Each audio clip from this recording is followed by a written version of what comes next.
Sulha maintain fee, and my number matric is T202120999137. Okay, today I would like to review the book that I have read for subject Dakwah in education. Before I review the book, I will introduce first about the book that I use. The title of the book is Islamic Dakwah Theory and Practice, written by Sohirin Muhammad Solihin. This book published on 2008 by IAUM Press International Islamic University, Malaysia. Dakwah literally means claim, prayer, invocation. It refers to calling or inviting people to embrace Islam. Do notes an article of the Islamic faith. Muslims are urged to be actively engaged in Dakwah activities. The book under review explains, as the title indicates, the theory and practice of Dakwah and is thus addressed mainly to the Muslim. It is a significant addition to books on Dakwah. The author argues that in their capacity as the messengers of Allah Subhanahu wa Ta'ala, Muslims are responsible to dedicate their life to Allah, will and work for peace, prosperity, and progress of the humanity civilization. He laments that the work of Dawah is mistakenly perceived to be done through mosques only. The Dawah activity, to be effective, must be carried out with proper planning and strategy. For Salihin, Dawah and education should go hand in hand, as both represent a single entity. Therefore, he calls upon Muslim leaders to restructure the educational curriculum to make Da'wah more meaningful and effective. This book contains 11 chapters and an index. It begins with a discussion on the etymology, semantic, and usage of the terms Da'wah and other cognate expression in the Quran and the works of Muslim scholars. In the chapter 2, it is about a da'i. Da'i is a caller to Islam.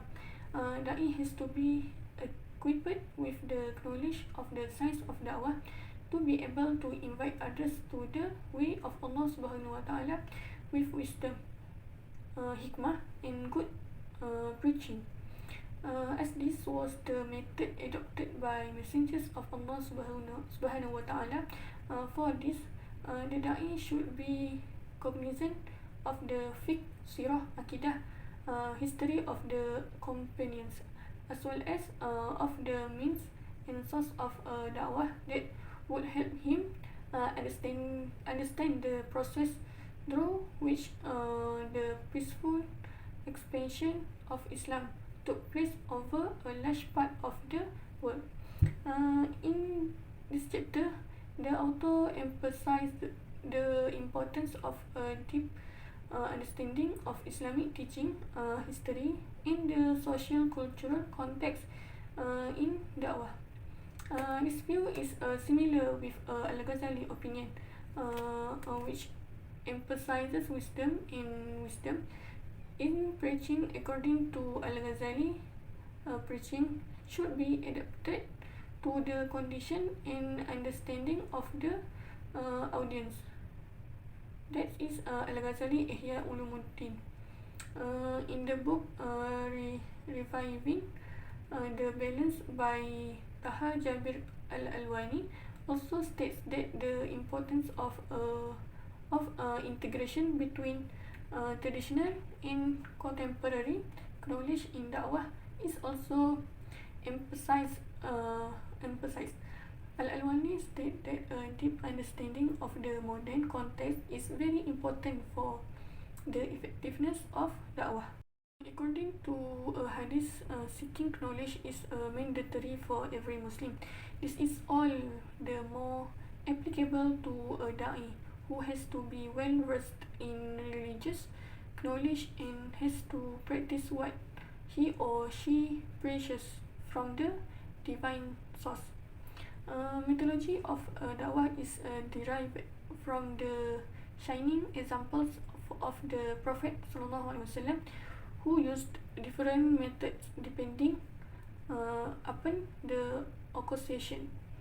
The place and the audience for conveying the message of Islam. In the chapter of Islam.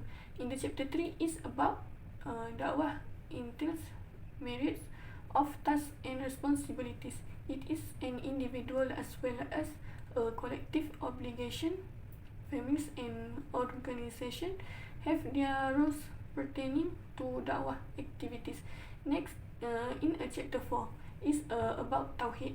Tawhid is about the unity and sovereignty of Allah. The author argues it is a vital and integral component of dakwah. Next, in chapter 5 is about dakwah has various objectives, the most significant of which is to convey the divine message and save humanity from moral, socio-economic, and political degradation. Human beings have a different ideological belief and are faced with a multi-dimensional crisis. Muslims should emulate the Prophet ﷺ, who confronted and successfully resolved problems relating to the individual, the family, the society, and the humanity at large. Furthermore, the chapter underscores the need for ethical conduct and sincerity in dakwah activities. Solihin argued that the integrity and character of the da'i play crucial role in the success of their effort. Based on the book Islam in the West, The Making of an Image by Norman Daniel, is stated that attitudes and approaches to da'wah greatly influence non-Muslim perception of Islam. Daniel emphasized the importance of preaching that priorities dialogue and understanding. After that, in chapter 6, the author tells that the da'i should possess noble traits like religious commitment, simplicity, discipline, patience, perseverance, and the spirit of cooperation. In addition, in chapter 7, author highlight on the status of da'i, role of Islamic government, parents' responsibility, qualification of da'i, which includes among other things possessing the knowledge of psychology, using strategic and systemic approaches, contemporary and intellectualism. Okay, next, in the chapter 8, the author tells that the strategies of da'wah in contemporary times include, among others, Friday sermons, public talks, study circles, seminar discussion, ibadah camps, forums, and interaction centers. The last one being an effective means of da'wah among the youth.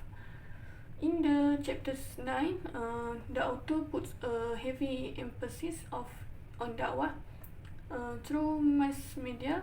This is in line with the views of Syed Abdul A'la Maududi, who suggested using modern media to spread the message of Islam more widely and effectively.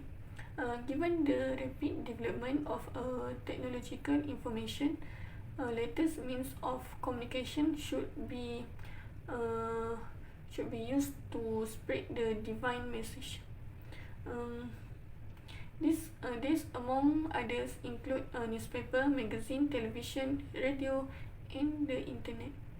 Besides that, based on the book New Media in Islam by Gary Urbans, the importance of digital media is modern dakwah is discussed. Burns emphasized that the use to information technology can expand the reach of dakwah and reach a wider audience. And then the subject of dakwah among children and the youth is explained in the chapter 10. This is extremely important as today's educational system is predominantly secular in the nature. Religion has been marginalized and relegated to one's personal life. The author rightly stresses upon the need to restructure the educational system to incorporate simplified studies of the Quran, Hadith, Sirah, stories of the comparison, as well as Islamic arts and culture. Muslims in general need to comprehend the meaning of Deen and Sharia, which are not restricted to rituals and dance, but encompass the entire range of human life and human civilization. The 11th and final chapter of the book touch upon the challenges faced by the Da'i when disseminating the divine message in a pluralistic society. Islam recognizes a pluralism, but carrying out dakwah in a multi-ethnic and multi-religious society requires special skills of interaction, discernment of modern law, knowledge of other religions and ideologies, awareness of cultural traditions, etc. In addition, the da'i must be an embodiment of virtues. I am reminded of the phrase, examples is better than precepts. Okay, next, based on my assessment of this book is a good to read and practice because it covers a multifaceted approach to dakwah and could even with a certain modification. This book was recommended as a textbook for undergraduate students, but if the book could be enriched by including an explanation on the failure of dakwah work to produce the desired result, it's more better because this failure may be due to structural deficiencies, inappropriate strategies, individual feelings, or hostile external environment. This and many other reasons need to serious introspection to make any headway in propagating Islam. Okay, lastly, after review the book, it can give some implication to the da'i. It's because they will prepare themselves before preaching to people. Like they need to understand the dakwah comprehensively. They must have a thorough understanding of Islamic teaching, history, and the socio-cultural context in which they operate before he or she start dakwah to people. In addition, the da'i also know that they need to have skills in dakwah because that the way conveying the message should not be done haphazardly.